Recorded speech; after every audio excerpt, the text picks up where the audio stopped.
Hey everyone, this is Dr. William Clark, pastor of Second Baptist Church here in New Britain, Connecticut. So happy to be with you for our third installment of the last 7 words of Jesus, or as we're calling it here, the last 7 emotions of Jesus. I want to take you quickly to let's see here, John chapter 19, and I want to take you over to verse 25 to 27.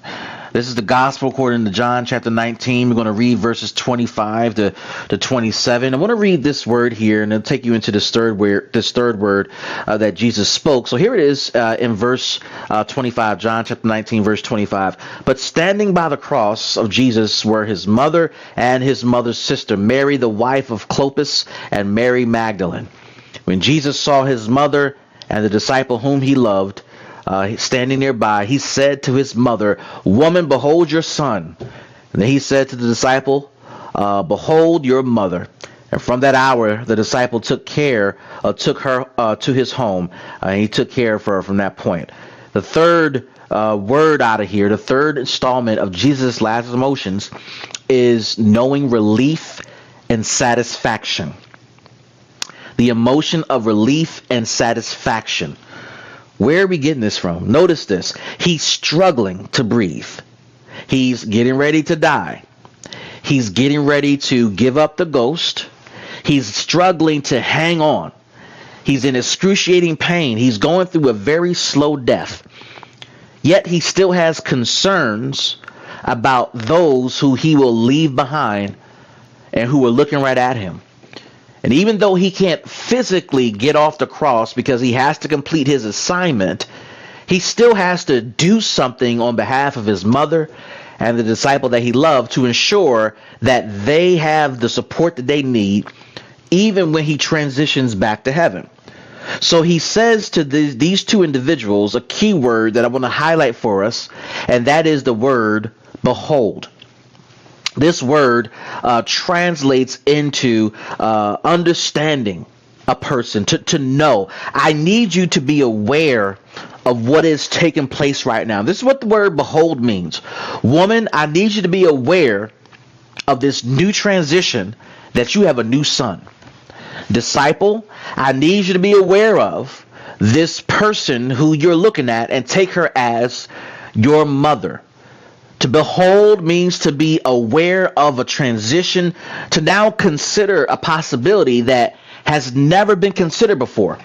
Beholding also helps us understand a new knowledge level, a new level of information, to perceive a situation totally different, to understand something that we've never ever considered or that we've seen, but we couldn't quite put our finger on.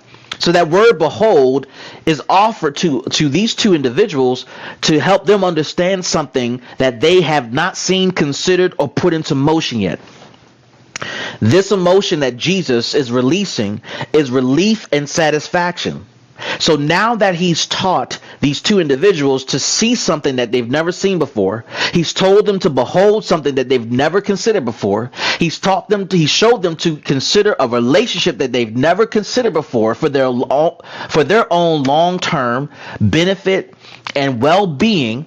He now, while on a cross, is experiencing the emotion of relief and satisfaction, because now that I've taken care of the two most important people in my life, I now know that because of their pairing and because of their matching, I can go in peace. I've made the connection that needed to be made.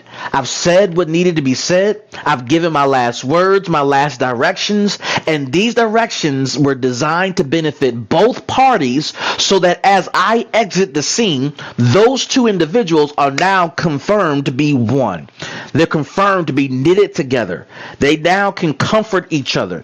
They can find in each other what they need, because now, as I take my last breath, my mother won't have the son that she loved, but she will have a replacement that I have sanctioned, that I have signed off on, that I have agreed upon.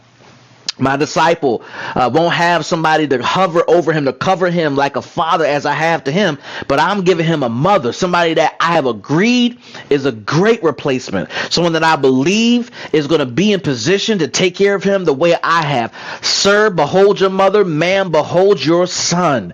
This relieves Jesus of a stressor while on the cross. This idea of beholding. He wants them to see what he already saw. He wants them to understand what he already understood. And the fact that he can communicate these things before he transitions gives peace. The fact that he can communicate a full thought gives peace. It gives satisfaction. It brings relief. It takes one more thing off of the list of things that have to be done before I leave. This is powerful. For those of us who are in the process of dying, we're in the process of dying to our sins, to our lusts, to our failures, to our mistakes. For those of us who are on the cross and we're crucifying the flesh, we're crucifying old relationships that are not godly, that are not God honoring. For those of us that are crucifying old habits, old ideas, old ways of thinking, this is an important emotion for us to connect to. That it's okay to say goodbye. It's okay to let everybody know that it's been fun.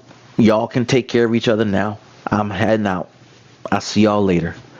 Jesus told his disciples that as you follow me, let the dead bury the dead. Let those who are left behind do what they got to do, because it's time to wave goodbye and say, I'm out of here. When you're able to tell those that you spent a good chunk of your life with goodbye, or you're able to leave on terms where you can communicate your transition to people, it brings relief. For those of you that are giving your 2-week notice at your job, the ability to say goodbye, it brings relief. For those of you that are transitioning out of unhealthy relationships and you're communicating that to the other person, it brings relief when you can tell the truth and say goodbye. I think there's others who are better suited for this situation than me. Goodbye.